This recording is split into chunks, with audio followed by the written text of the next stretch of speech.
Okay, hello everyone.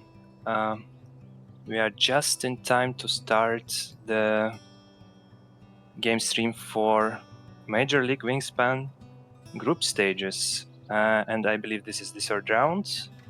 And the players today are randomronny, also known as Wingspanner, and zubmit. Today is going to be the European showdown. Zubmit is from EU North and Wingspanner is from EU Central regions. So I guess it's going to be a really exciting game. Both players in the group stages went with a really good score. So 20 wins for Wingspanner and 23 wins for zubmit. So it's going to be a really exciting one. Joining me today for the first time commentating is Lowfat. Hello, Lowfat. How are you feeling today? Feeling pretty well. Good morning, afternoon, evening, everyone. It's always an exciting day commentating some Wingspan today. Yeah, and what do you think about the format like Major League Wingspan? I think it was pretty exciting, similar to the baseball leagues, obviously. Yes, a Major League Wingspan, along with our favorite World Cup Wingspan, are some of the biggest tournaments in the server, and everybody's looking forward to them. So, for those who aren't tracking the playoffs, right now we are on round 3, watching Zubmit and randomronny. The winner of this game will face Nakatano in round 4. The winner of that game will face a Pancho Mongo, and the winner of that game will then get a slot for the semifinal. So we're still about halfway through the tournament. Yeah, but I believe the players already did the flip, and it was Zubmit who won the flip. So Zubmit, please feel free to send. Best of luck to players, and I'll put you both on deafen.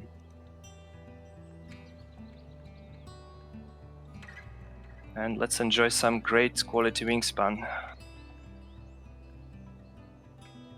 For those watching at home, Zubmit is the purple player. Looks like randomronny is the blue owl.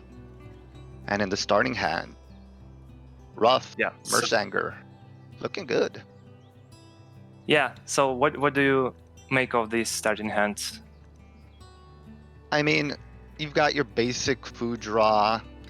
You've got the Rough for if you play that early, that's a guaranteed 14 points throughout the game. Curious what the bonus card is here. Oh, Fishery Manager. Okay, I think that's a keep. Mm-hmm. And we've got a no goal in the second round, so going to be having an extended game here. And nothing super interesting in the tray. What about you? Well, I think with Fisher Manager, I would maybe consider that Merganser, though it feels like Rough is like a generally better option in the wetlands when you start in the game. Netcatcher, obviously, a good food source, so you get an extra grab from single forest activation. It also works for end of rounds, great, so the first and third one. Obviously, no goal can actually help Rough a little, so we're gonna get extra turns, maybe trying to get extra cards to attack on the Rough. So yeah, really great starting one. Over in Wingspanners, honestly, not super excited about this starting hand. Those bonus cards also kind of wish for something better. Site selection, aggressive and data analyst. Yeah, I was also like trying to figure out maybe bonus card if bonus card help the starting hand, but it's not like that exciting. So I think Pygmy Goose is generally okay to start as a wetland option, since it's going to be with Oceania, you're going to be able to play the very first turn with the help of Nectar and proceed from there, trying to dig to find better options. Other than that, I don't think there are like really great options for this start. I think maybe like Turtle Dove is generally a good one, flexible one option to start the game. Nutcracker, maybe not so much. I think Nutcracker is just like a single food 5-point play, which can work. And again, it kind of works similar to net catcher in terms of trying to fight for end of round goals. Yeah, no, I But agree. I do Yeah. love the turtle dove, the snowy owl, the bustard, those birds that can lay an egg on the very last turn, kind of sniping in the round goal, are good, birds, but only if you really find them while you're digging. I don't know if I'd keep it in the starting hand unless I already have a plan, like, hey, I need that egg or that tempo. Right now, it really feels like it's gonna be a, you know, try to dig for something better. Yeah, for sure. And actually, what was interesting is that with two options of fishery and wetland data analyst, Zubmit actually went for wetland data analyst instead of fishery. I think that is pretty interesting, right? It's easier Yes, to very. just qualify for fishery manager. You only need 2 birds. Very interesting. And I feel like there's some great, birds out there that eat fish. Wetland data, you really have to plan it out throughout the entire game. All right, so there's a Yeah. black naughty coming up for Zubmit. Yeah. No, it's for Wingspanner, I believe. Yeah.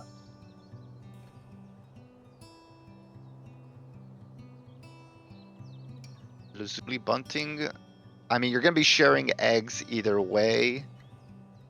Which of those cards would you rather give to your opponent, Alex? Lazuli or Stephanie? That's interesting. I think just because Stripe can go in the forest, I would keep that and give my opponent Lazuli Bunting. Yeah. There you go. Yeah, I don't like you. Now you have to find the bird with either the star nest or the ball nest to make Lazuli work for you. However, your opponent can just ignore Lazuli, and I think it's common then like in late stages of tournaments, players tend to go for more conservative strategies and try to not share resources with the opponents that much. So I think it's like it's pretty common for like giving out the bird that maybe your opponent is not gonna play anyways. Yes, I agree. I'm also hesitant to play those co-op birds because, again, tempo's the name of the game, and when you don't need to take those turns to get those resources, you can really get a leg up on your opponent. American Grow and Flycatcher, which one is going to go over to Submit? It really looks like Submit has a weak draw ability, so Yeah. all of these Yeah, free cards from the Pygmy Goose might kind of define his strategy game. Yeah, I agree. I think it's a hard choice for now. Partially because American Crow can work really nice in grassland, though Oceania tend to be not so grassland oriented. So maybe and as player decided to go for giving out the crow, and maybe actually like American Crow is considered to be a good bird generally, maybe not so much in Oceania, but still. And then maybe it's a sign like saying to your opponent, hey, I got even better bird in my hand than that crow. So could be psychological. Looks Hint like as a well. lesser white throw flipped up. Submit wants to keep those pink egg layers. The Wingspanner trying to get his own egg development here with the Pukeko. Now, almost did that thing where you hand out the card you want your opponent, but looks like in the Warbler, which I think is still a very solid card at this stage of the game. Yeah, Song Sparrow was given out and immediately was discarded for an extra egg. So I think was a good choice there. Yeah, and Warbler January I think is really good in the early game. Considering that it's an easy attack and draw, and if you already dig with your pygmy goose, then you can starting to work towards your food supply and pick up food and play the birds that you potentially want to play. Yeah, likewise with that Astrapia, I wonder if he's going to start pivoting over to the forest because he's got some, good food consuming, some food generating birds. So Yeah.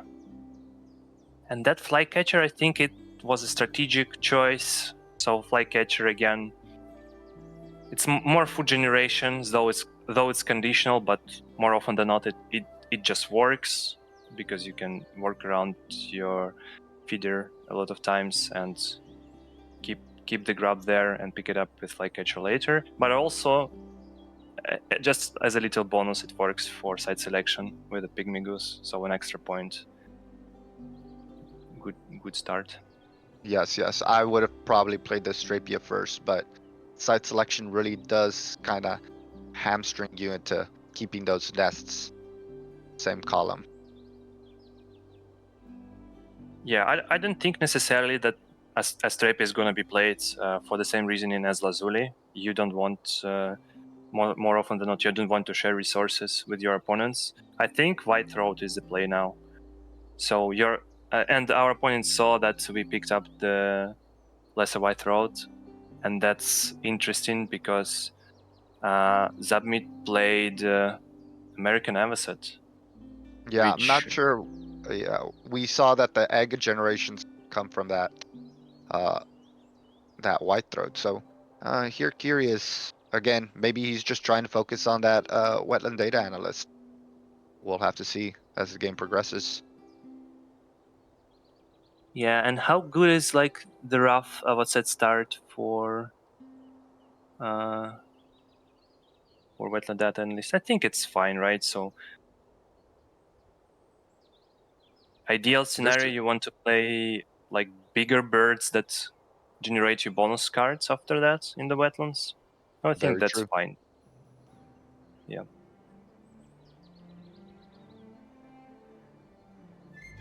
And as I was saying, like the eggs are gonna be not a problem when the white throat is gonna be on the board. Avocet actually brought an extra egg to Zubmit just because in order to play white throat, Zubmit had to lay eggs, so immediate value. Got some interesting cards. The Tui right there, very interesting. Once that Warbler gets played. Yeah, so Like do you Zubmit was still think that it's gonna be played, right? I I still think think it's so. yeah, I tend to agree.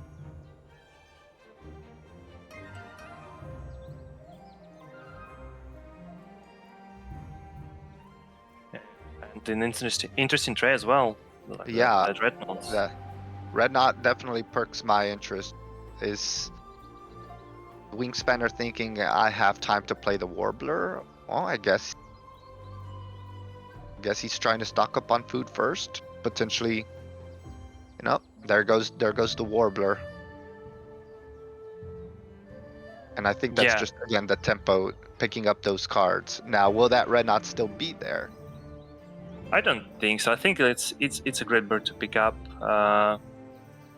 It's just like maybe a power move to say, okay, like I play my bird to save the tempo. Now it's on you, like to pick it up if you feel like you want to kind of go for the action. Oh, but interestingly enough, again we Yeah, gotta pick up that Tui food. You see that Warbler go down, and you're immediately thinking, all right, now there's some value in playing this Tui. yeah, But that means the absolutely, Red Knot's going. yeah, most definitely, yep. Okay, with the And extra worm. yeah, extra warm as well. But now two is going to be played, and the forests are pretty similar, right? Like excluding the white throat. So now Zubmit can decide if he wants to tuck and draw, which I think would be 99% of the cases for the two activation, or maybe just an extra grab from the flycatcher repeat. Yes, sir. And so now it's really who's going to find those good engine birds, those forest engine birds, seeing as how we've got an extra 2 turns due to the no goal this game. And that Astrapia is coming down. It's going to be interesting. Would you play an Astrapia when you know your opponent can copy it? Again, if your opponent copy it, it's basically like, again, X for everyone. I think it's again, it's less conservative, and if you want to make your forest go burr, then why not? I think it can be delayed again, especially if you see in the 2e. You can potentially go into the deck and try to see what the deck holds for you. And it seems like it held Dark Vulture, which is not exciting.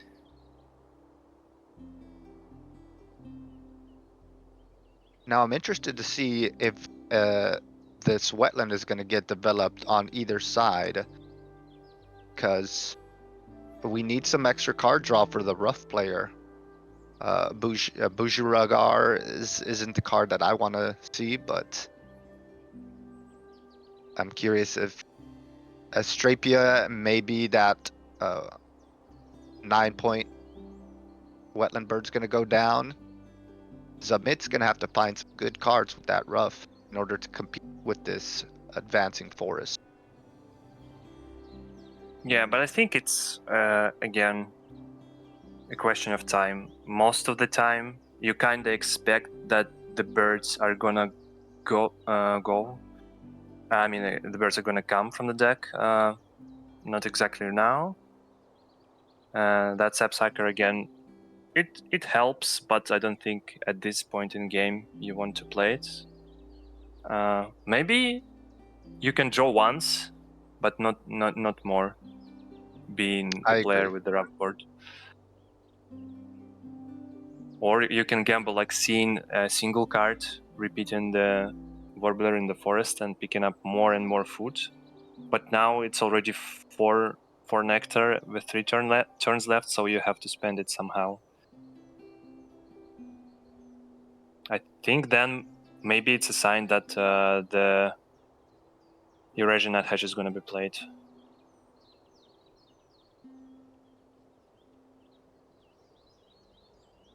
Yep. I There mean, you go. I meant Corsican. Yeah, I meant Corsican. Yes. Yeah. Yes.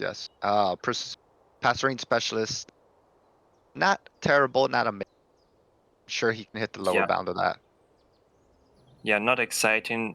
I actually don't think you even go for that unless there are some insane, like small wingspan birds that come. In that position, I cannot like. I always imagine like that Oriole saying like, okay, 9 points and helps Passerine. Though it's again, you have to find it in the deck, and the deck holds 300 plus cards at this point. With the introduction of Asia, which I know we're all excited for, it's only going to increase, going to balloon that bird number up to 400. So yeah, if you're digging for a specific one, more often than not, it can hurt you.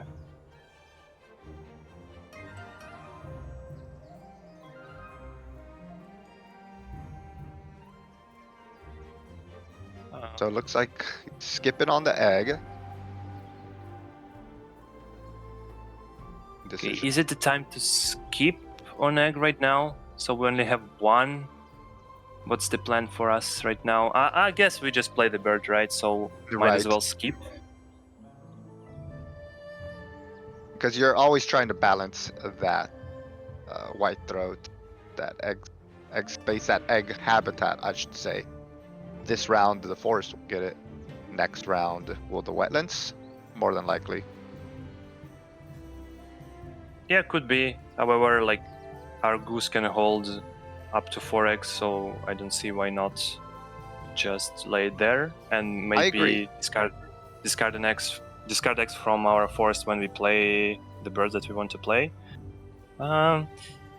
Interesting finds from from the red knot. I think for now, again, Karen Crow. That's the best one Yeah. of all of them, but honestly, it'll be tucking fodder since nobody. I mean, we do see a red-tailed hawk come in late, but by the time that Carrion Crow gets down, round 3, it probably won't be worth it. And here we're seeing that card draw. Submit. More pink egg layers. Good finds. Sadly, the snow bunting was stacked. Could be a huge value if played. But also going back to the point on Carrion Crow, we just picked up an Omnivore as well from the red knot. So I think Carrion Crow kind of worth it still, even if the hawk will be a single hunter on our opponent's board. That is true. That is true. Right. Bush tit and a Gotwit in the tray. Now those are birds that probably don't synergize well with the rough, but I feel like besides that Astrapia egg source, Zubmit is gonna have to find another egg. I think you draw cards and then forest bushed it maybe. I mean, it's pretty similar. Yeah, I think it's pretty similar to Noisy Miner that we already have in our hands, so might as well dish it. Decides not to pick up the bush tit. And again, neither of them have excellent card draw, so potentially do not want to play a 2-point bird at the round 3. But recall that we have eggs in the forest as this kind of round goal. Yeah, so that's why I was trying to again go for the famous meme and say forest bushed it. And also in the chat there was a mention that bushed it works for passerine, so not that bad of a bird. Very true. And you know what? Potentially a Wingspanner's looking ahead, and reason why he's been rejecting those eggs to ensure Zubmit can't put them in the forest to kind of win this in the round. Yeah, might be. But now there's no option to tuck. Yeah, we go for food, and maybe now we pick up the bush cheats if we so wish. Ray Heron can go. Okay, bush cheat. Maybe Sprax pip it now. For that passerine.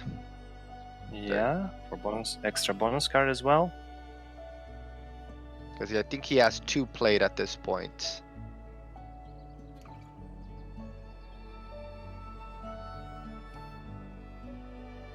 Meanwhile, also over we in have Wingspanner, yes.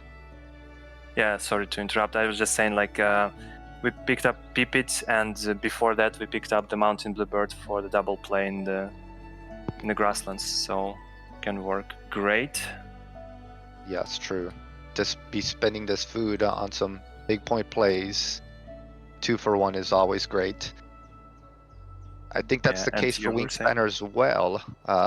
It's going to be time to start playing some of those big point birds, but you have to be aware with that egg management as well for this end of round. Definitely see 2 birds getting played in the wetland to lay those white-throat eggs. But you have to have at least 1 up there for that end of round. True, egg management is always a question when you have teal eggs layer on the boards. But also another interesting pickup, that red kite can potentially work with Omnivore and side selection experts. When we decide, for example, like right now, if we play an Ibis, I can totally see it being played over the Warbler. I agree. When we deem that the Warbler power is not gonna work for us anymore.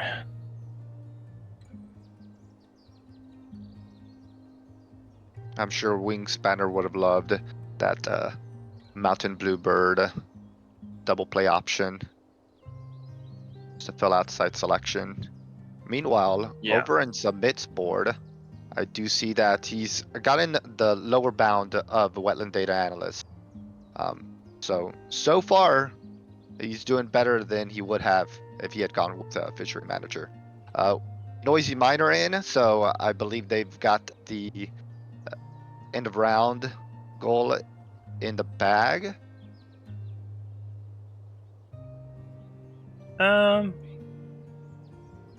Unless our opponent is going to go out their way to lay eggs without the white troll, just like lay eggs in the forest, and I still don't see how it's gonna help winning the end of round. So yeah, most likely with that nosy miner play.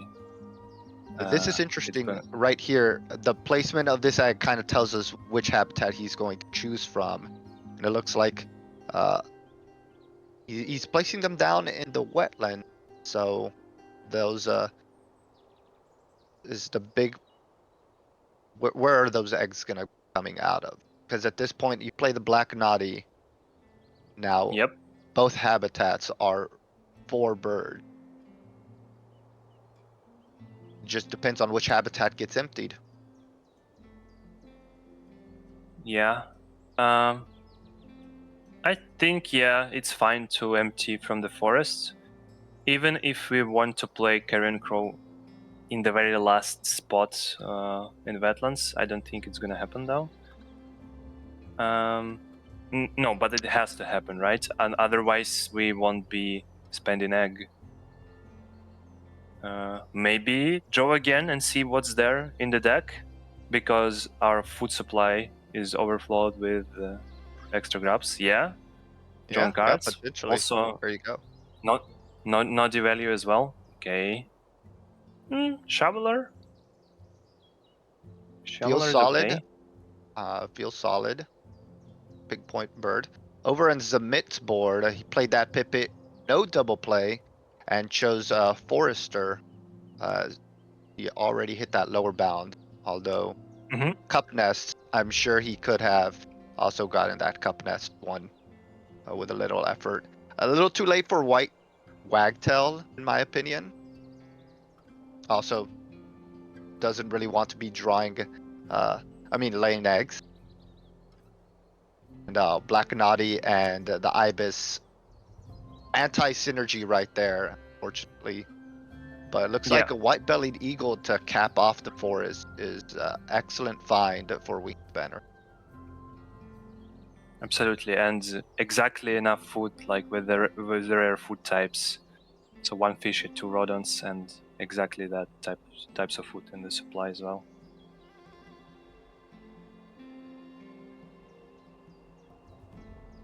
Pretty nice. Now here I thought that the Noisy Miner was going to make the end of round play for Zubmit easy, but a mechanical engineer. Okay, so he just needs some platform nests, cavity nests to max that out. But cavity we already kinda have, so that mountain bluebird helps immensely.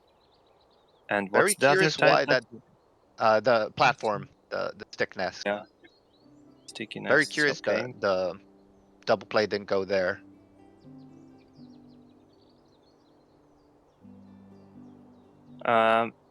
Maybe there's a case of playing Magpie Lark now and then try to find what's gonna be played from Magpie Lark activation with that mountain bluebird in the grasslands. Very true. Now we have like one single type of one single nectar. So I assume it's gonna be played then, the Magpie Lark. Yes, and over in Wingspanners, grabbing food to, I assume, play that white-bellied seagull and get 5 birds up in that forest in order to get 5 eggs in that habitat. Now he submits spinning that last nectar, drawing cards. I don't know if I like this. Drawing cards at the very end of the round when I think it's still fine. Something juicy comes up at the beginning of next round. I think I would have delayed the card drawing just a turn. But we shall see. But- He does need cards for that rough tuck.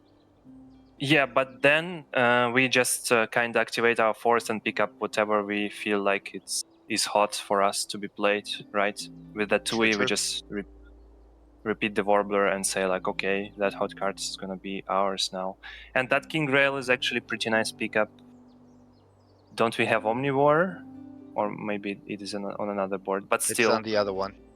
This one is Yeah, the but still Wetland Data Analyst, and unfortunately, it looks like 3 is going to be the maximum. Yeah, but again, it's also a stickiness for the Very true. mechanical engineer, engineer. extra bonus cards. Yeah. Yep, definitely going down. Plains Wander, very good. If you can manage to get that on that second column, an additional point. But you really do want to be playing as many birds in that grassland in order to maximize site selection expert. It's just finding the correct nest type. Yeah, I think now it's the case if Plain Wanderer is gonna stay, right? I mean, it can be denied. I don't think it's like for Wingspanner, it's right now is profitable to pick it up to play it. The deny is potential, but then, no, Oh, okay. not for now. Okay, so if we pick up the Plains Wanderer, play our Magpie Lark, and then again pick up food to double play the Plains Wanderer, then it will be nice for zubmit. No, but yeah, it was denied, and ooh. Oh, okay. Yeah. So it looks like he wants to be keeping that Bell's Vireo. Vireo. So we've got a couple of bonus plays with the Vireo, Planeswander, the Rybill. So it looks like Wingspanner has a goal, play a lot of bonus birds this end of round. Meanwhile, over in Zumit's board, he's also got the King Rel, like you said, with that Bluebird to the Lark for a future end of round or end of game play. So lots of options here. Yeah, absolutely. And just a check mark. Pygmy Goose giving out the Wood Duck and it being immediately discarded the very next turn is something like not maybe meme worthy, but it's like it's I round don't want 4. to play with you. Yeah, it's understandable.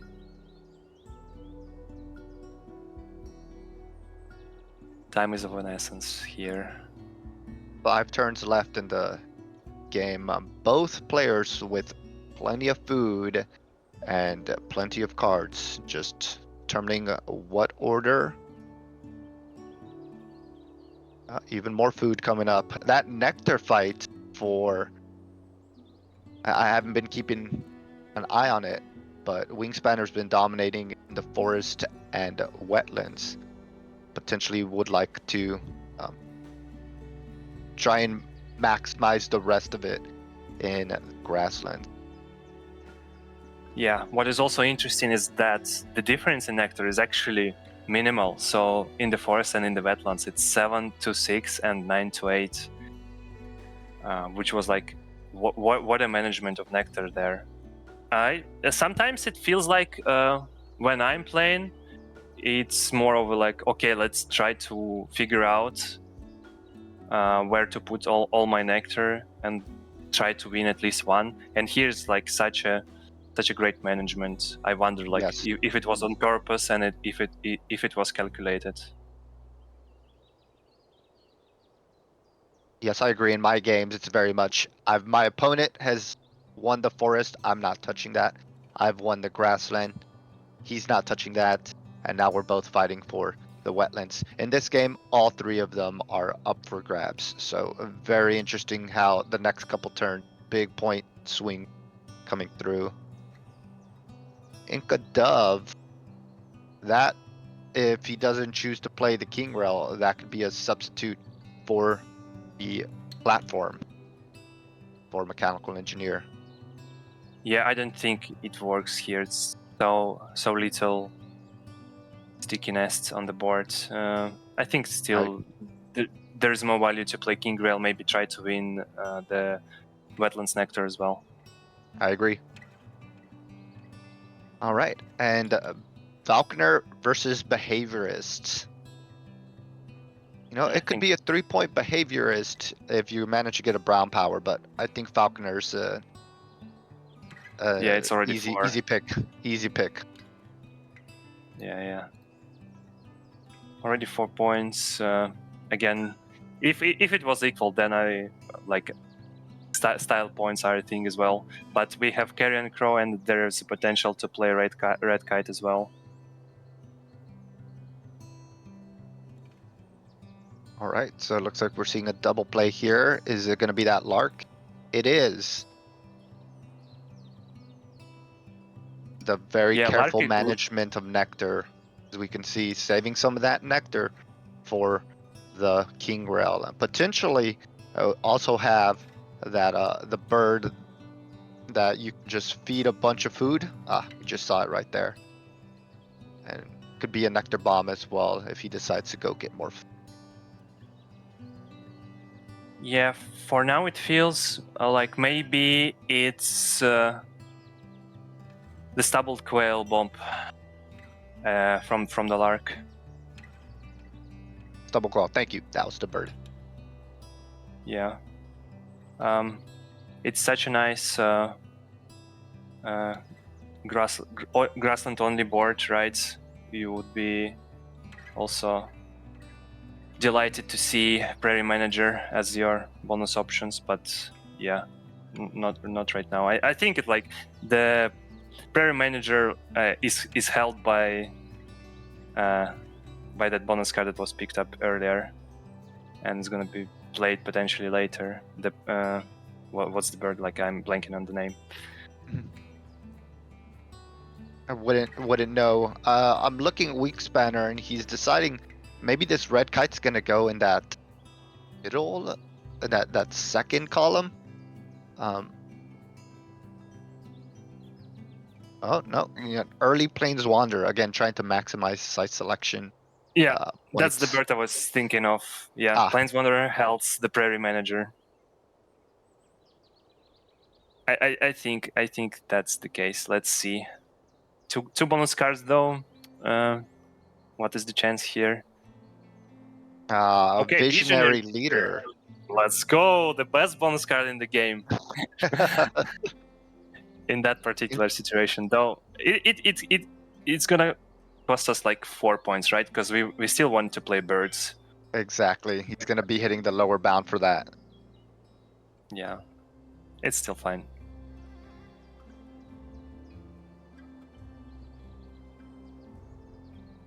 Both players with plenty of bonus cards. It's like I've already lost track of some, but yeah, I think it's pretty similar in terms of like points. That Mechanical Engineer potentially is like the biggest one, though they were pretty balanced. I don't think like any player is way ahead of the other in terms of exactly bonus points cards, bonus card points. But we will see.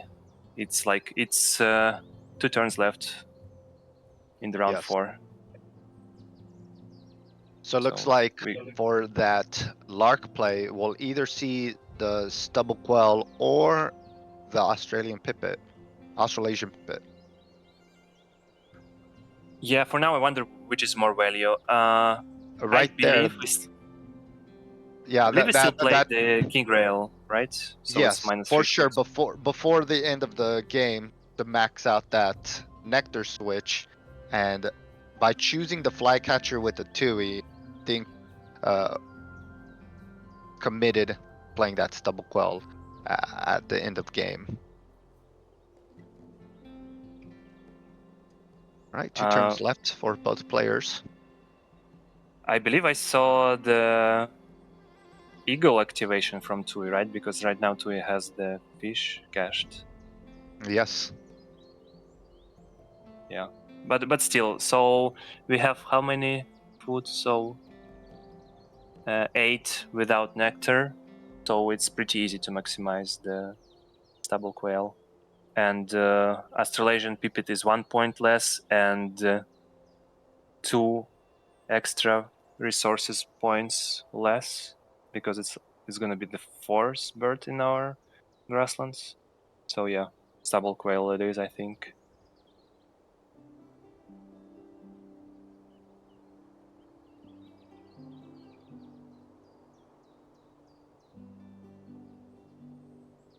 Also, I have to say, pretty interesting boards from the players. Yes, both large, those forest engines with big points scattered throughout, bonus birds. Very similar boards when you think about it. So the development was a little lagging. I'm interested in, now that we saw the bonus card birds from the Planeswander, is that Rybill still in consideration? I just saw that there's a 0-point omnivore over for Wingspanner. So with 2 turns left, is it gonna be a kite and the Rybill? Maybe that carrion crow that's gonna give him 3 points plus 2 with the Omni plus 2, 3, excuse me, 2, the Ibis and the Eagle. So that could be, a respectable 7-point play before the eggs. Looks like Oh, interesting. he's playing the food, playing the bird. Yeah, I think it's actually more points. So you don't play it over your Warbler. You get an extra 2 points from Omnivore and 1 from side selection. And then you play a Carrion Crow in the column, and you have 2 extra points, I should say, from side True. selection and 2 extra from Omnivore. And again, so how many hunters we're gonna have? 1, 2, 3. 3 3, it looks like seems. it. Yeah. That kite's gonna be 3 plus 3, 6 plus 2, 8-point bird before the eggs. So we can. And also, it's a Nectar's switch as well in the grasslands. Oh, interesting. Oh, It looks like the stubble quell's going down now. please, I'm crossing my fingers that the player didn't forget that Mike Pelark only plays the bird in the grasslands. Here's hoping that he keeps A, the correct amount of food for King Rel, and B, keeps the eggs in the forests, because you need eggs in the forest for that lark activation. I don't like stubble quell being played right now. Yeah, but I think we play King Rail then, and we still have enough food to play the Australasian Pipit. So Okay, it it's looks gonna like he be did okay. keep that. Yep.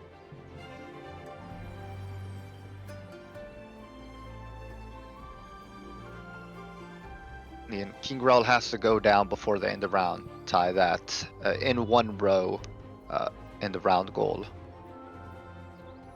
Yes, so we fought for the Nectar, but it's not how I expected it to be fought over. So it was somewhat easy for me to see King Rail being played and to win Nectar in the wetlands. Interesting. Oh, interesting. So, again, Yeah. trying to see where that Nectar's going to be played. And Wingspanner thinks he's going to lose it in the wetlands. And of course, that's a 3-point flip. So potentially playing that Carrion Crow in the wetland will save him. Although you are now losing site selection points. So it might be all coming out. We are losing a single point from side selection, right? Because it's like 2 more if we play in a column with 2 birds already, and if we play it in a column, but we are losing an egg also, right?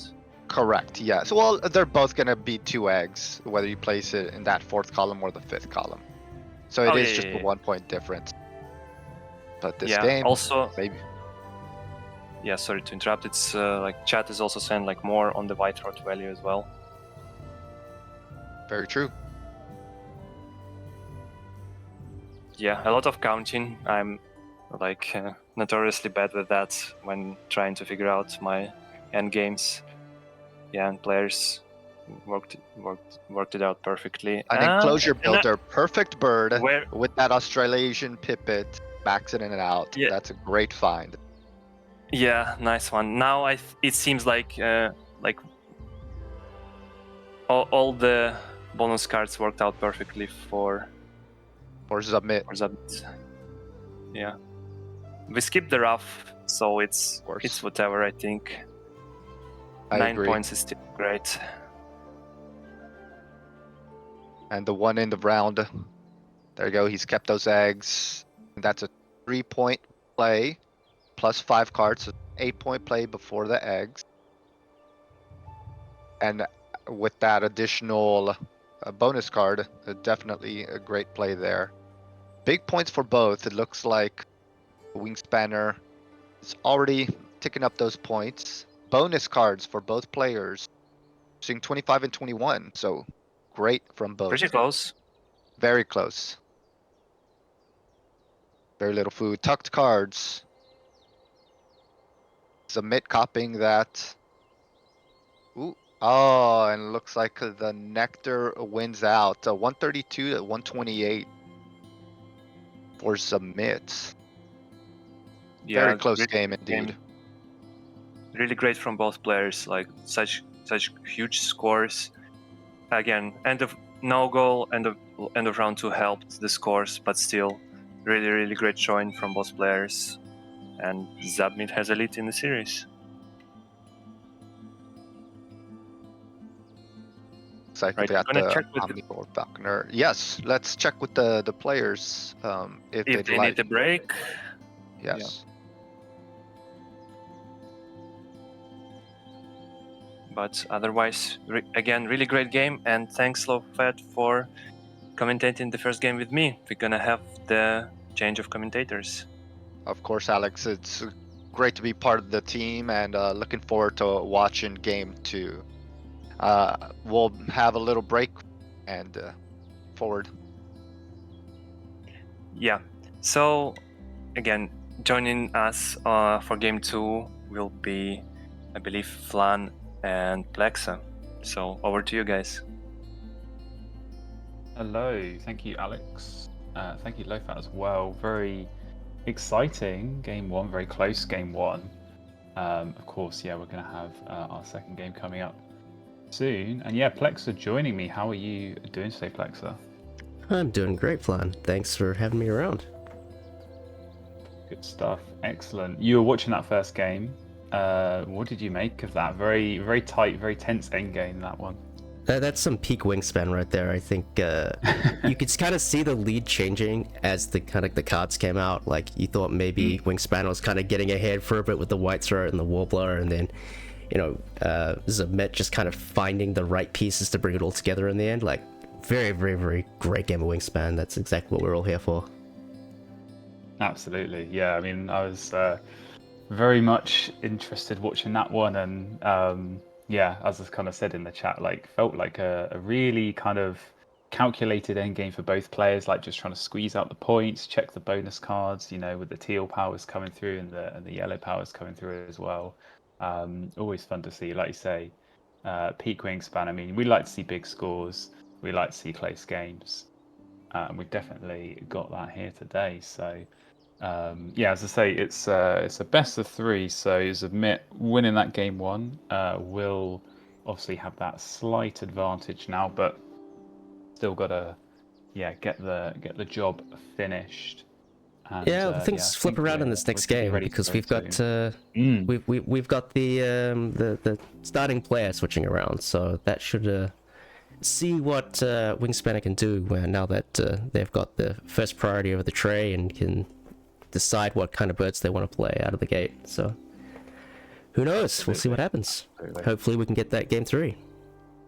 We shall see. Yes, I mean this is always the interesting dynamic where people watching, most people kind of impartial, I think, here, and just want to see a good game. But I think definitely when it comes to best of 3 and you have that second game, you normally want to root for the person who sort of lost that game on, because we all want to see more games. We all want to enjoy more Wingspan. So Yeah, we may well get a third game here. It is just worth flagging that it's not guaranteed. It does depend on the player availability. So we'll check in if we get to that possibility where we do need a game 3. We'll check in with the players and let you know if we're going to carry on or not. But yeah, as I say, we will definitely be getting our second game, and I think we're ready.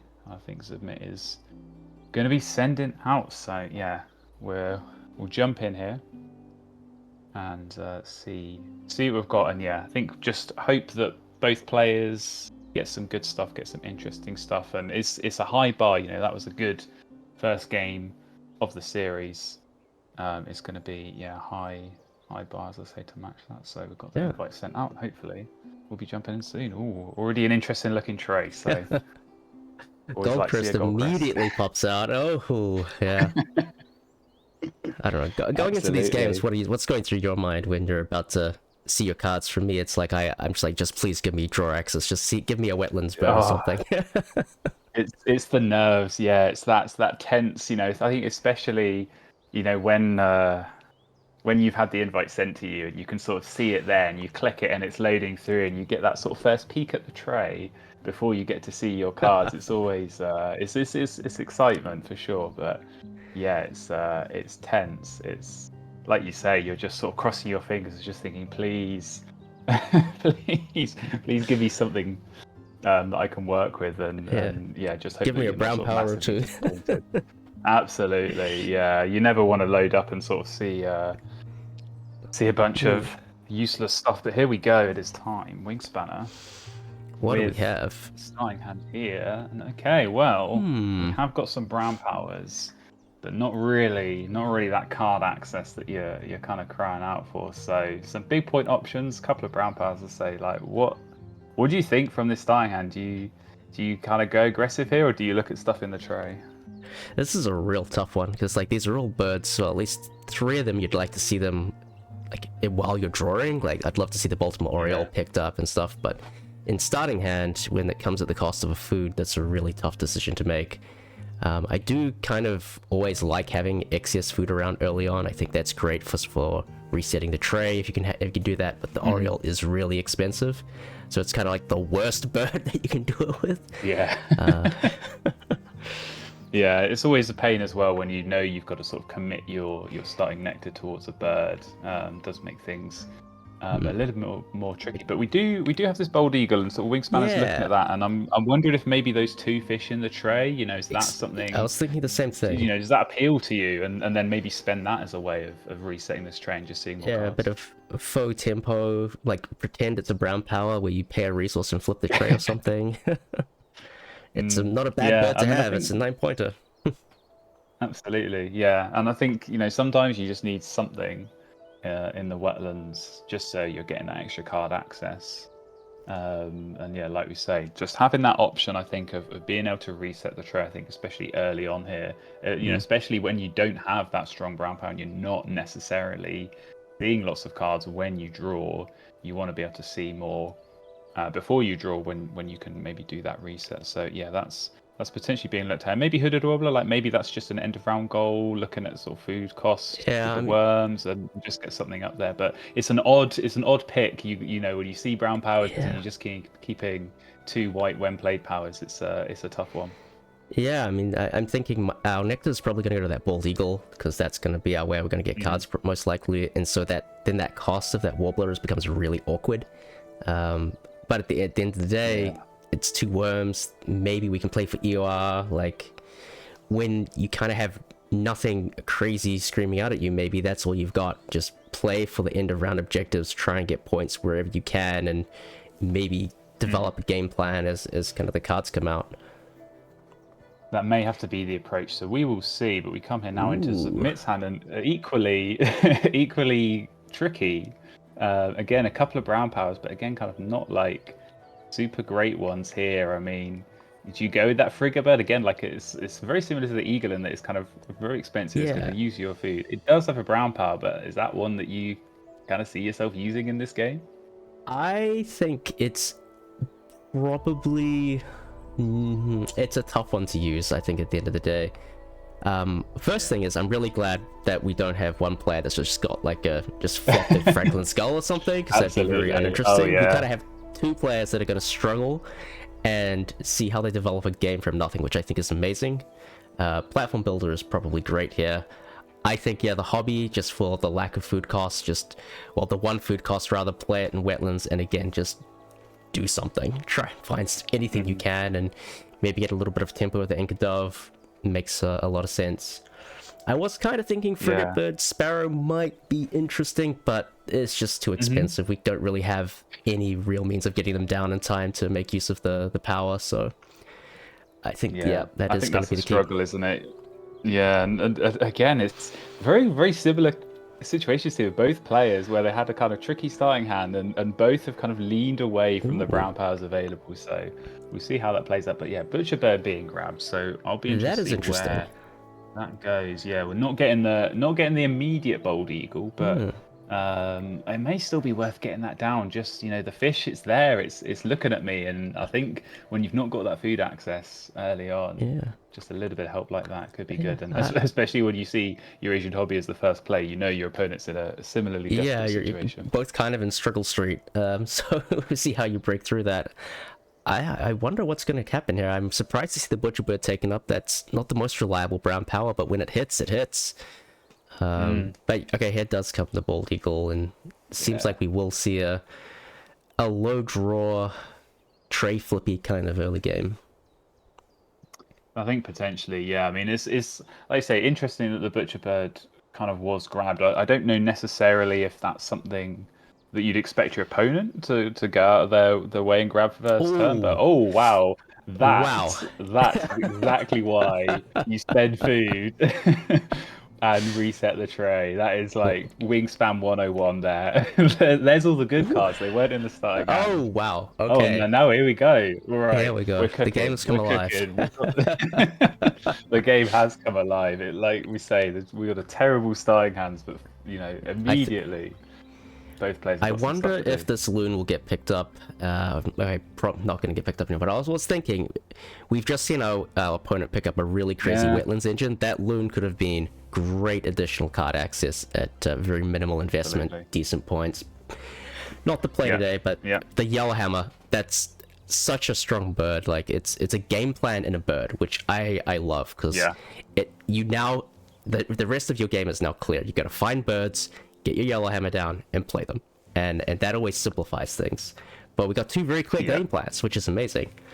Absolutely. And I mean, sometimes, like, Wingspan's interesting. Sometimes you kind of are given a bunch of birds and you've got to sort of figure out a plan from those. But like you say, sometimes you get given a bird, and I think both players have kind of had it here, where you get given Blackbird, Mute Swan, right, there's your game plan made up for you, and you get given Yellowhammer, well, you know exactly what you need to do. So definitely going to be tricky for both players to set up. I mean, as the chat's kind of pointing out, food access is a bit of a struggle. We do have this Swift over here, though, for Wingspan, which I think is quite good. I think that's quite a good one with Yellowhammer, just to get a bit more food going. But obviously, need some cars to support that. So I think this is going to be an interesting round one, just to see kind of how, all these birds get down, and kind of what is going to be played with the Yellowhammer as well. Definitely going to be interested to watch that.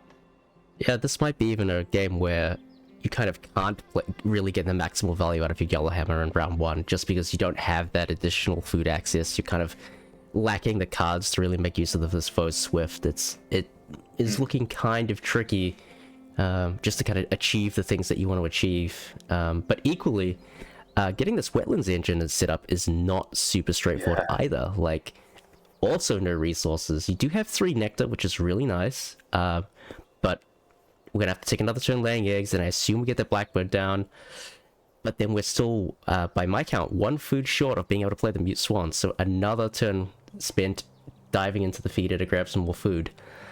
It's such a tough one. It's gonna be one of those engines where you just got to get it down, got to get everything going as quickly as you can, and it is a struggle here. I mean, I wonder if this might be one of those odd situations where actually you just lay 1 egg with your grasslands, lay 1 egg, get the Blackbird in, and then you can draw cards, and you're actually using the Blackbird a little bit sooner. You've got an extra card, throw that for food, and you should have time to get the mutes on in this round. So eggs are being laid, but we are seeing a nectar spent. So I do think this is the right play because if you're going to have to go into the feeder anyway to grab more food, you can pick up that extra food by discarding a card. So you're kind of evening it all out, and you qualify the nectar in the grasslands, which can be a struggle when you're playing these wetlands engines. Yeah, we do have Voe Swift coming down, and we did see the loon picked up. I think the loon could be pretty great for this Yellowhammer, just to really make use of the Swift and potentially even the card discard space once we get there in the forest.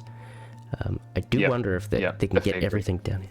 Can they get everything down here? I think it can work out. I mean, the two seeds sat there are so helpful. Yes, I think you can take the 2 seeds here, and then you still got a turn to play the Yellowhammer and then lay eggs, and then actually that common loon, it's got the flexibility, and those fish, the bold eagle fish, are going to come in clutch and be really, really helpful here. So that feels like a very, very nice game plan, and I think similarly for Zubmit here, very kind of clear path of what to do. So just get the extra cards, like you say, go and take food, and there's maybe a little bit of risk involved now. We've got to go for a reroll, but as long as you get the food you need, get the mute swan in, and both players kind of out of nowhere suddenly got kind of good engines going in round 1, good setups, and it's definitely gonna be fun to watch.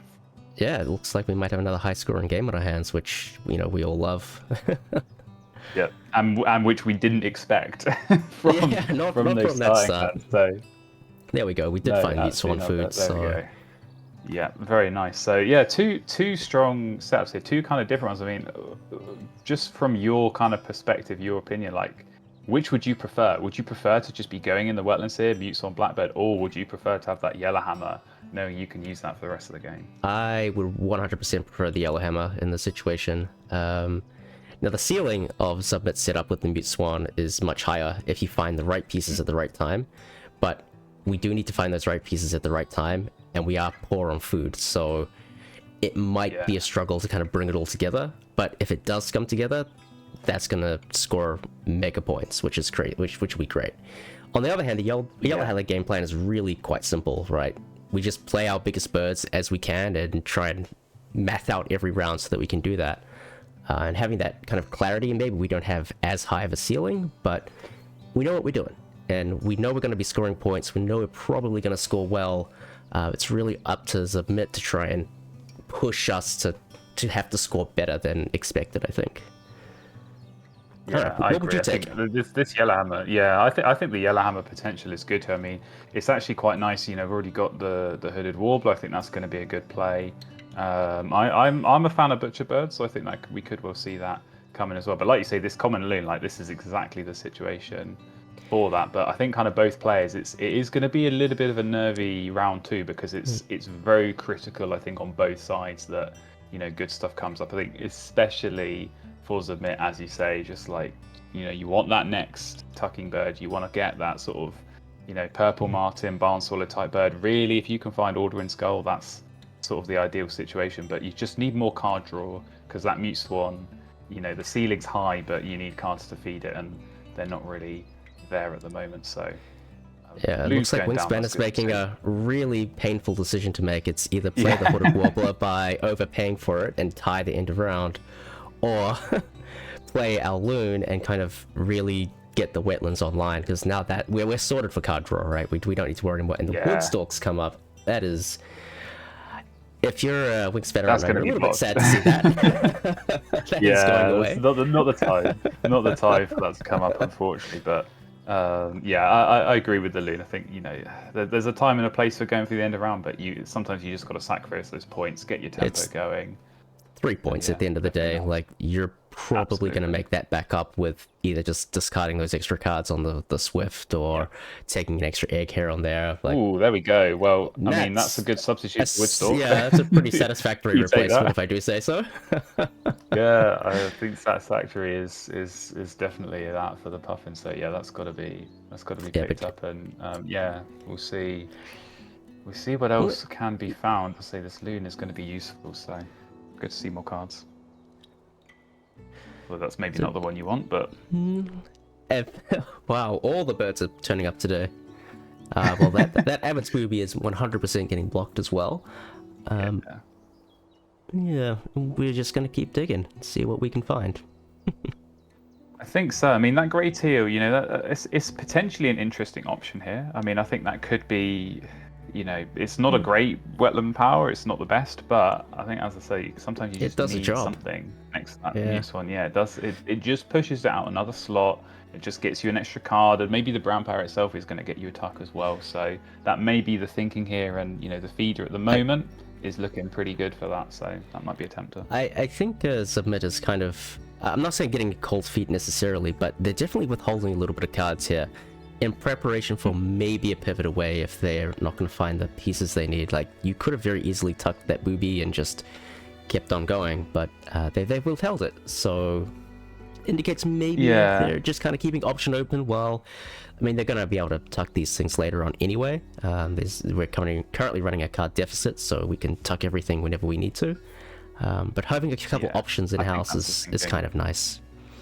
Yeah, and I mean, Booby's kind of one of those where, I don't know, I don't think you're always necessarily going to play it in a Wetlands engine, but if you know you're not going to score your bonus card, that it can sometimes be useful. But I think really, as you say, it's to give you that option of, okay, well, I'm going to skip the tuck now, but actually I can always tuck it later. I can always kind of put off that decision, and certainly keeping at least one of those extra cards just to be able to throw and get the food for this grey teal, that definitely feels like the priority here. So yeah, I'm sure we'll see that go down. And on the other side, we've got grey butcherbird going in. So interesting choice on the habitat. Would you go forest here and prioritize that, or do you think grasslands maybe just to get some more eggs, because that seems like a bit of an issue right now?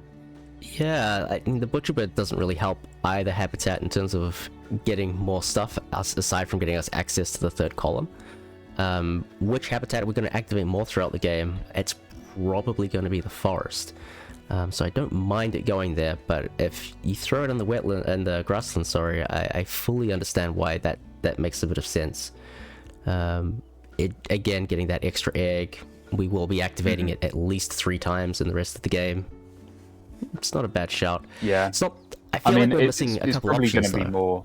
Yeah, I think you need, like you say, you're probably hoping for more good brown powers, and maybe that's why Wingspan is actually there thinking, let's not play stuff and let's go and draw. And Bly's Hornbill is going to be potentially a nice option. But yeah, the eggs. I think the eggs is what's the problem here, and you do need to solve that problem when you're going Yellowhammer, because it's so painful sometimes. You get to the late game, you're really low on eggs, and you just can't play the birds, and you got to take a weak turn in that grasslands for just 3, maybe 4 points. It's not ideal, so that's going to be the big problem that needs solving. But yeah, no great brown powers that are going to get eggs at the moment is going to make things tricky. Yeah, sometimes you can kind of use the Yellowhammer power to kind of proxy a free egg turn, if you kind of think of it that way. But to really make the most of that, you do need to kind of build out the grasslands a little bit so you can access that 4 egg, discard 2 cards or resources to get eggs. Grey teal is into the game. I think that's a pragmatic choice, not the bird you really want there, but it'll do the job. It'll do, and I think so many games of Wingspan kind of come down to this decision where you think to yourself, I could keep digging for a few more turns in the hope of seeing something better, or I could just take what I've got now and actually get more points out of it, right? So it might be a less good power compared to something else I might find, but actually, if I'm going to be able to use that more as the game goes on, and just, as I said before, just get more cards to tuck under the mute swan. That's the key, and I think, as you say, it's a pragmatic approach here with the grey teal, but it could well help find some more good stuff. So exactly, that remains to be seen. But we see like the grey teal's power actually is kind of nice for the situation as well, being able to search wetland birds as well. So maybe it helps us find that missing piece. Absolutely. If you're still looking, maybe, I mean, it's almost getting to the point where the card access, you wouldn't mind like a bush tit or something like that. But yeah, I think certainly just another tucking bird, just another tuck and draw in there. Just get that wetlands to the point where you can just run it for the rest of the game, and you just do your tucking and get as many points as you can, and you kind of put the challenge to your opponent. Beat the number of tucks I've got. I think that's what you can really do here. What does Wingspan are doing here? That's a pretty nasty reroll on the feeder. It's not what you want to see as the player Not is at actually all. using the feeder. Well, exactly, and that can be a problem sometimes. I think with a Yellowhammer game where you do kind of sometimes I think need the other player to be moving the feed around as well, because you get stuck sometimes and you're having to grab food that you don't want, and you can't always get all of the nectar that you want to be able to play all the birds. So yeah, it can be a bit of a struggle, but yeah, still got a few turns left here. Still got to play a bird, still got to lay eggs, but should have enough food to be able to get, some of these brown powers, because there's only a couple of brown powers in the hand. I think those probably for me have got to be the ones that you've got to prioritize now, and then you can think later on in the game, maybe play my Hooded Warbler next round if the end of round goal, if I need a bit more support there. Puffin's always great at the end, but definitely the brown powers I think have to be going down now. Yeah, I agree. I think even more than the brown powers is getting access to that discarded card to gain an extra resource slot, because that's going to allow you to start moving that feeder around and to be able to start getting nectar and kind of accelerating your game. We are going to see the House Sparrow come into the game. I'm not sure how much that's actually going to get used. I think we're kind of light on plus resources at the moment, so it's a bit tricky to find surplus seeds to be tucking there. I always find this House Sparrow a bit awkward compared to the Collared Dove and the Starling, where you have a little bit more flexibility, and Zubmit is just drawing everything that Wingspan wants right now. Kakapo, Absolutely. Galar. Yeah. Well, I mean, it's good to see them. Because you know exactly where they are. You know that they're tucked under your birds, so it's a little bit of a relief knowing that. Yeah, those kinds of birds aren't being picked up for later, but yeah, I think House Sparrow is as tricky. I think, as you say, maybe if that was a Starling and you had a bit more flexibility, but I mean the food access I think just isn't there at the moment. And if I'm in Wingspan's position with this board, I want to be prioritizing every last little bit of food I've got on playing these big point birds in my hand. They're very expensive. They're going to need all that food. So I don't know what the House Sparrow is really going to deliver here, but we'll see. Still a couple of turns left in this round to get some more birds down. Yeah, if we were a bit earlier on in the round, maybe there was a Korimako angle. I know everybody loves that bird, but trying to turn these rats that are stuck in the feeder into nectar, I mean... I think that's a bit desperate. We're a bit desperate. Before. Yeah. I mean, that takes me back to the starting hands in this game, that sort of level of desperation. Rather than the sort of better stuff that you certainly hope you can do better than that. I think so, and I think both players have done at least slightly better in what they've been able to pick up here. But yeah, we're seeing some eggs going down, so that's good. And some difficult choices. I mean, this is an interesting situation with this butcher bird, because that was picked up turn one. So much admiration for that bird right at the start, and it's already being dumped potentially here. So we'll have to see on that. And then I don't know. You have a really tough decision here. That's going to go. Yeah, this is interesting. I mean, if all of these birds are birds that you want to be playing, I think you just got to think like, when are they going down, and sort of in what context? Is Chickadee, is that still going to be a play? It's a low point bird at this stage of the game. How many more times are you going to use that? I'm not sure. I think I'd rather be playing Hooded Warbler, but we're seeing Hooded Warbler getting ditched. So as I say, I'll be very interested to see kind of which birds are prioritized here for the Yellowhammer early on. I think Blight Swarmbill is probably what I would have tucked in that situation, mostly because getting enough eggs down without current egg access is very difficult. We're just drawing everything great. Yeah. Again, it's like Raven. Well, do I need that? Maybe not, but I mean, it could work here. Yeah, there's a wild angle. I mean, we have egg access. I mean, it would just take 2 turns taking food, which is probably just a bit too slow. If we had a random worm in our supply for whatever reason, maybe it could work. But maybe this Morning Dove will just be the last piece. I'm not sure it's the best piece, but no, it's not. It's not great. I mean, I think maybe there's a bit of a bonus card sort of angle here that Zubmit's kind of thinking, okay, well actually if I did go with the Raven and there's the Barn Swallows. There we go. I think that's for me answers the question of what goes down next. But yeah, I mean, I think there's potential here where you could go Raven, and maybe it is going to be the way. But yeah, just to get, you know, if you can at least hit that lower bound and get some more birds down, and you clear out the blackbird, that could potentially be the way. But yeah, this is interesting. Not keeping the barn swallows, so that I think that means Raven's going down. I love a wetland Raven, so this is going to be fascinating if we do see this go down in round 3. Get the snorkel out and the goggles on. We're going fishing. Absolutely, yeah, we're gonna have fun. I mean, I don't know. I think, as I say, like maybe there's some value from the bonus card. Maybe looking at, you know, end of round 3 as well, and thinking, well, actually, I probably wouldn't be qualifying for that unless I've lucked into a Benelli's Eagle or something like that. So, you know, you're sort of getting a few points of value there as well. So yeah, it could be interesting. But there we go. We've seen Chickadee and now Butcherbird going down in the grasslands, and we've got the best pink power, or one of the best you could possibly hope for here. European Goldfinch. And the Goldfinch, yeah. I think that is going to get picked up. Very nice. I think that's one of the useful things about these Chickadees and these Yellowhammer games is that they're useful, right? They push out the slot. Oh, there's Benelli. That's a wonderful find for us. Yeah, wonderful find. Lovely. It's exactly the bird we're happy to have in hand and not in our opponent's hand at this point in time. Yeah, both players finding stuff that the other player would want as well. So it's kind of interesting, but at least I think, yeah, but Benelli's always good for both players. And I think, you know, again, with this setup that is quite food poor and has already got some very expensive birds. And actually that loon, you know, if you want to do a bit of digging, see some more cards, you've got license to do that now with Benelli. You can just easily tuck those there and get some points. So yeah, not a bad find.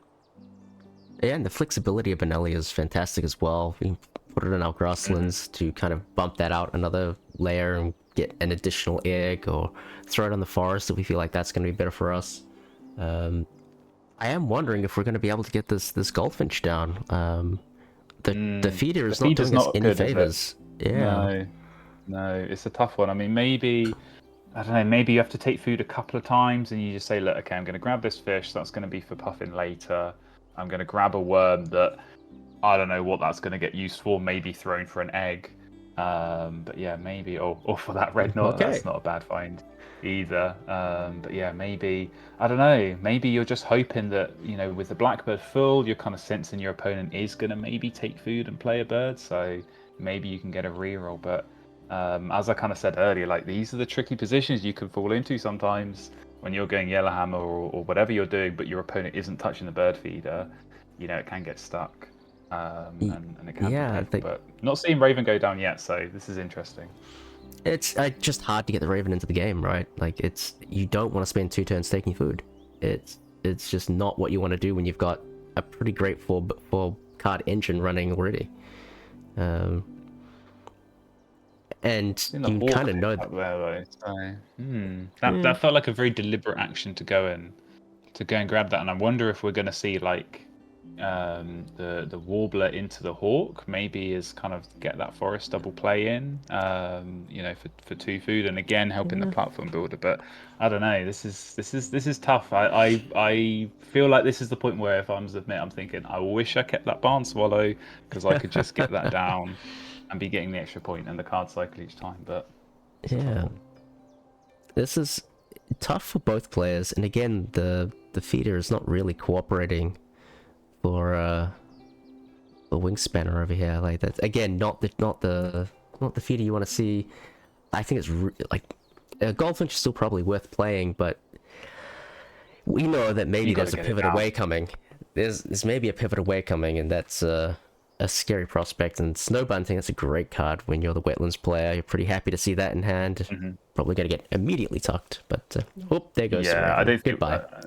I was going to say, I think, you know, Raven's had its time to sort of sit in the hand, but we are getting a little bit late in the game now. Yeah, I think so, and I don't know. I mean, I think, again, like if I'm Wingspan and I'm looking at that board, I'm thinking, well, you know, are they going to pivot away? I feel like the time to do that has come and gone. You know, I think if you're going to pivot, you don't want to do it now, but you know, the prospects of this board are not looking great because there's just not, you know, you're scoring points, but the blackbird's full now, so that is already sort of putting a bit more of a limit on you. So I think I still want to get the goldfinch out. I think, you know, grab the 2 seeds that are there, get it down. You've got to lay eggs and then think about what bird you're going to play with the yellowhammer. But yeah, it's full on. Get my big point birds out. That's got to be the priority. Yeah, but again, can we actually get everything that we want to get? I think if we take 2 seeds, throw a card, I think we can probably get like the red knot down, use the Vo Swift to get that extra. Like, it's awkward. It's very awkward.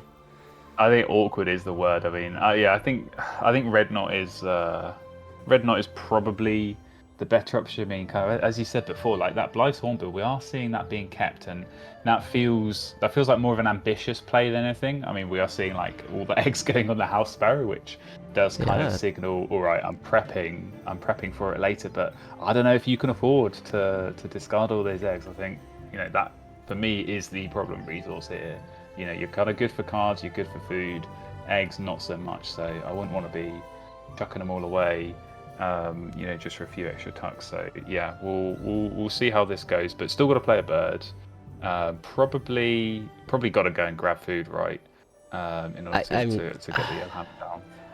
Just every turn we're deferring this goldfinch is just another point that we're giving up. So it does feel a little bad to be doing that, and the feeder really isn't cooperating for Blythe's Hornbill either. So it's tough, and I think Zubmit might have just resigned himself to the fact that we've got a 4-card engine. That's the game. Yeah, I think so. Sometimes that's just what it is, and sometimes it's okay. Well, you know, I'm hoping I find an eagle, right? You know, obviously we know Benelli is gone, but Zubmit doesn't know that, and I think this is the point where, yeah, you know, you throw in the eggs, you're seeing the extra cards. It is a lot of cards being seen per turn. Obviously, Great Eel helping with that as well, and yeah, you're just kind of hoping you find those sort of cheaper plays that you can make work. But otherwise, yeah, it's very limiting kind of what this engine is. But as I said before, maybe it is just a case of, I know how many points I can score with this. I'm just going to score that, and I'm just going to put the question to my opponent. You know, can you beat that? Can you use your yellowhammer to beat that? Because at the moment, it's looking like that score for Wingspan is, you know, significantly behind. But we know these big point birds in hand are going to go down. Yeah, it's the classic case of the engine's going to be scoring pretty consistently, but we know that Wingspan is going to accelerate the scoring as we get all these birds down, as the bonus cards fill up, as we bring in the bonus cards. So, yeah, I think it's a pretty evenly poised game still. If Wingspan can just kind of work out some of these awkward moves and get everything down that we want to get down, you'd be pretty happy with that. I think so. I think that's the challenge, and I mean, it's at this point of the game where I think you sort of look at your yellowhammer and you think, right, how many more birds am I going to play? You know, I've got to play one this round, and then another one with yellowhammer, and then I've got to play one next round and another one with yellowhammer. You know, maybe I play another next round, but you know that therefore you're looking at maybe 4 or 5 birds that you're going to play, and so you can sort of look at the birds in your hand and think, okay, how many of these am I going to play? How many more do I need to actually look for?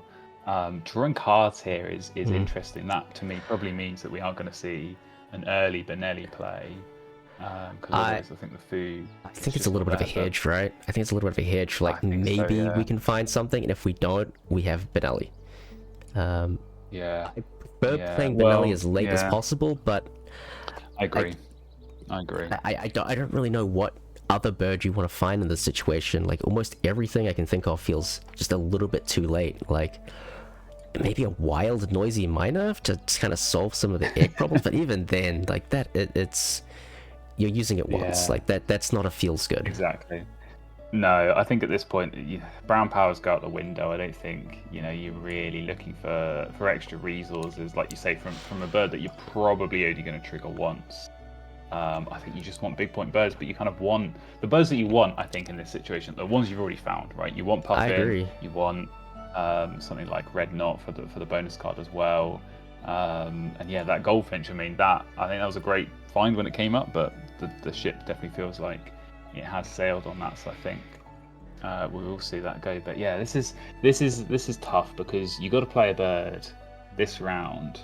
I'm not really sure what you play with that food, because you know obviously you could play Benelli, but then you still got to play something else with the yellowhammer. So Yeah. I don't know. I feel like that drawing cards, that sort of Wingspan has like painted himself into a bit of a corner there and made a difficult situation, a difficult decision with this Yellowhammer coming up. Yeah, I definitely would have preferred to have the admittedly awkward food, just to play some of these birds. We have to draw again in the next round for the Yellowhammer activation anyway.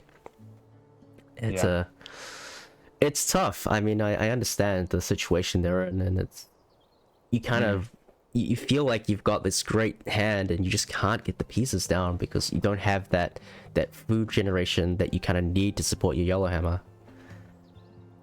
Exactly. Yeah, that's the struggle here, and that is going to be, I think, the struggle going into this next round. Like, I think we're potentially going to have to see food taken twice, I think, in this last round, because otherwise, you take your food once, you're only getting 4 food.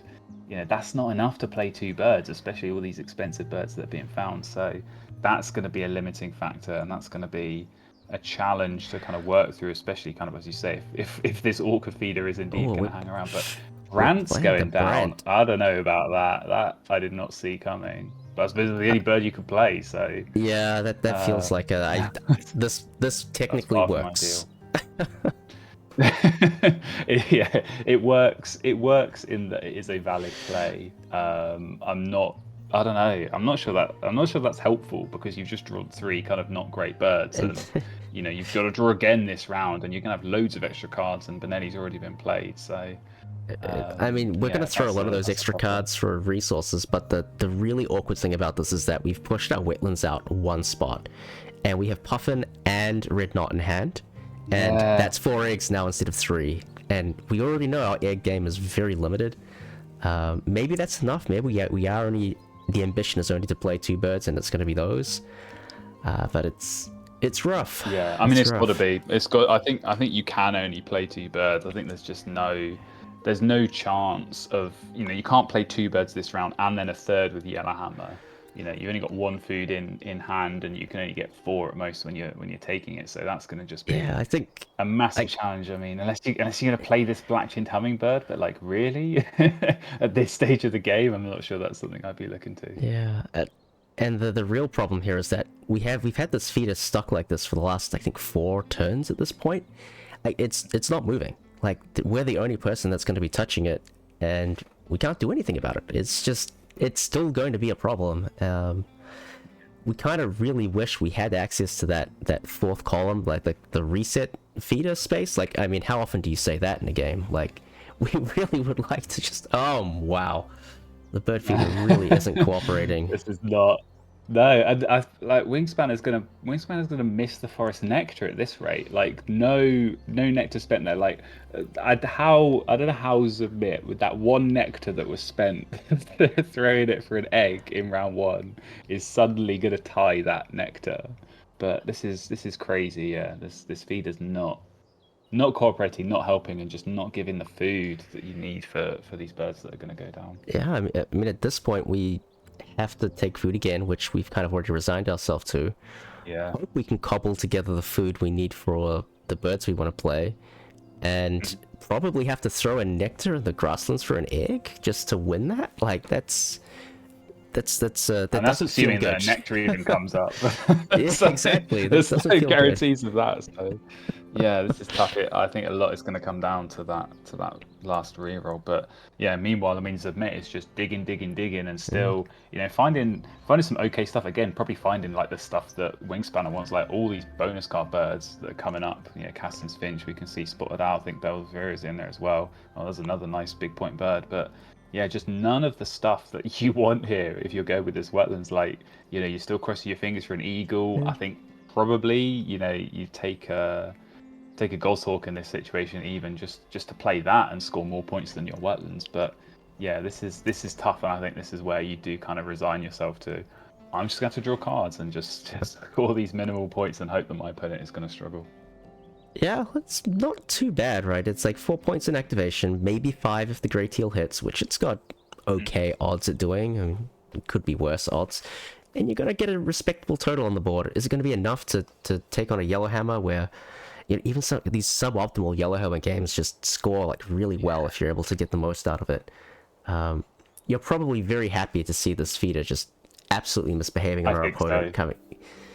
I think so. And yeah, I mean, the amount of nectar that comes up here, like this could have a big impact. Like if no nectar comes up, that's costing a lot of points for Wingspanner, because you know that forest nectar's there to be taken. You know, you spend one nectar there and you get 5 points. You know, if this is going to be a close game, that 5 points is going to be significant. Now the goldfinch goes down. That is not what I was expecting. I mean, okay.